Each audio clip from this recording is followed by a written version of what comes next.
दोस्तों नमस्कार। आज हम बात करने वाले हैं एक बड़ी संख्या में महिलाओं द्वारा रखे जाने वाले व्रत करवा चौथ की। दोस्तों विचार करें, एक ओर कहा जाता है कि विधि का विधान अटल है और दूसरी ओर भाग्य से अधिक पाने की आकांक्षा भी है। यह उतना ही हास्यास्पद है जितना विडंबनीय है। एक स्त्री और पुरुष दोनों ही परमेश्वर की संतान होते हैं एवं दोनों ही आत्माएं परमेश्वर की अति प्रिय होती हैं। फिर एक के भोजन और जल का त्याग करने से दूसरे की आयु वृद्धि की कामना करना कितना सही है। दोस्तों, करवा चौथ की मनमानी कथा की सच्चाई को खंगालने पर यह ज्ञात हुआ कि ऐसी कोई कथा हमारे धार्मिक ग्रंथों जैसे कि पवित्र गीता जी और पवित्र चारों वेदों में कहीं लिखी ही नहीं हुई है।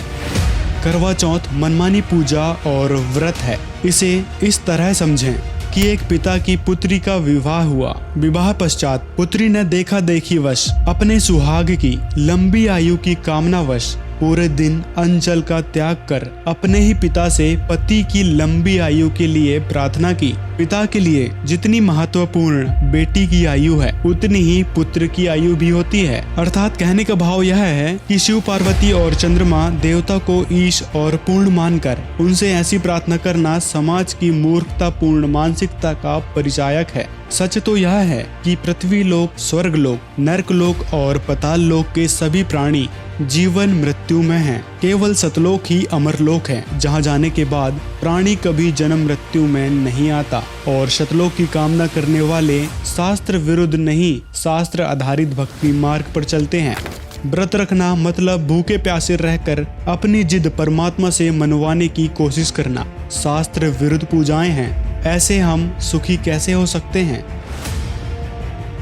इसलिए तनिक विचार करो कि हम क्या कर रहे हैं और हमें करना क्या चाहिए था। हम पुरानी रीति रिवाजों को यदि मानते रहेंगे तो हम परमात्मा से मिलने वाले लाभ से वंचित रह जाएंगे। किसी भी तरह का व्रत जो कि किसी भी इच्छा से रखा जाए वह शास्त्रों में वर्जित है।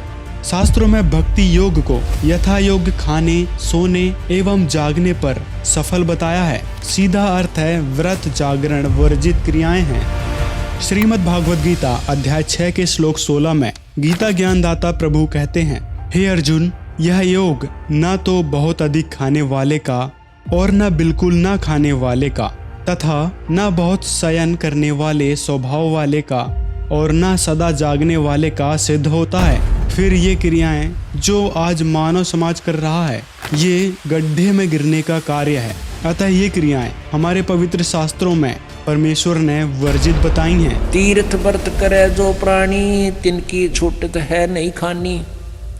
ये 14 नौमी 12 व्रतम जिनसे जम जौरा नहीं डरतम। कर एकादशी संजम सोई ही करवा चौथ गदेरी होई।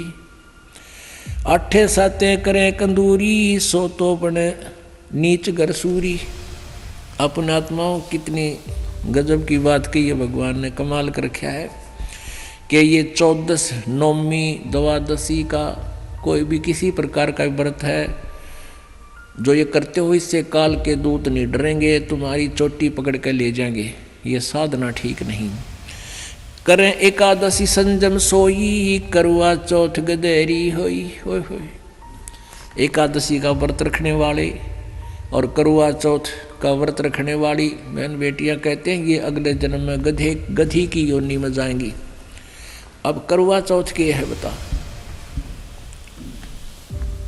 करवा चौथ एक बहन कहती है करवा चौथ इसलिए कि पति की आयु लंबी हो। एक कह रही थी कि मैं उसी दिन करवा चौथ का व्रत रखी हुई थी और उसी दिन मेरे पति की मृत्यु होगी।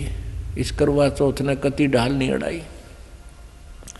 और फिर सद्भक्ति ना करने से कहते हैं अगले जन्म में फिर पशु योनियों में जाओगे। आन धर्म जो मन बसे कोई करो नर नार। गरीबदास जिंदा कहे वो जासी यम द्वार। आन धर्म जो मन बसे। आन धर्म, धर्म में धार्मिक पूजाएं एक परमेश्वर को छोड़कर जो और साधनाएं मन में बसाए बैठे हैं, चाहे कोई करो नर नार, स्त्री करो चाहे पुरुष करो, गरीबदास जी कह रहे हैं परमात्मा जिंदा रूप में धर्मदास जी को कह रहे हैं वो जागा काल के द्वार, यम द्वार, नरक में जाओगा। कहे जो करवा चौथ कहानी, तास गधेड़ी निश्चय जानी। अब करवा चौथ को जो कहानी सुनाते हैं ना, कई अनपढ़ माई रखा करती, व्रत करवा चौथ का रखते हैं अभी, लेकिन हमारे भक्त नहीं रखते। और वो किसी ने बुला के न्यू क्या करती, बेटी या कहानी पढ़ के सुनाइए करवा चौथ की। अब परमात्मा कहते हैं जो करवा चौथ का व्रत रखे वह भी गधी बने, और जो उसने कहानी सुनाओगी वह भी उसी कैटेगरी में होगी। आप सभी से निवेदन है, अपना समय बर्बाद ना करें। सद्भक्ति की तरफ बढ़ने से ही मानव जीवन सफल हो सकता है। श्रीमद् भागवत गीता अध्याय 4 के श्लोक 34 के अनुसार तत्व ज्ञान को जानने के लिए तत्वदर्शी संत की खोज करनी चाहिए। हम यहाँ काल के जाल में फंसे हैं और अपने निज घर को भूल चुके हैं। इस काल की जेल को अपना घर मान बैठे हैं। भिन्न भिन्न प्रकार के शरीरों में कष्ट भोग कर एक मनुष्य जीवन मिला है, उसे बर्बाद ना करें। अभी समय रहते जाग जाएं। इस शरीर से परमात्मा को पहचान कर सद्भक्ति से परमात्मा को पाने का प्रयास करें। सभी आत्माओं का अटल सुहाग केवल कबीर परमेश्वर हैं। शास्त्र अनुकूल भक्ति करने के लिए व लंबी आयु के लिए संत रामपाल जी महाराज जी से जुड़ें व अपना तथा अपने परिवार का कल्याण करवाएं।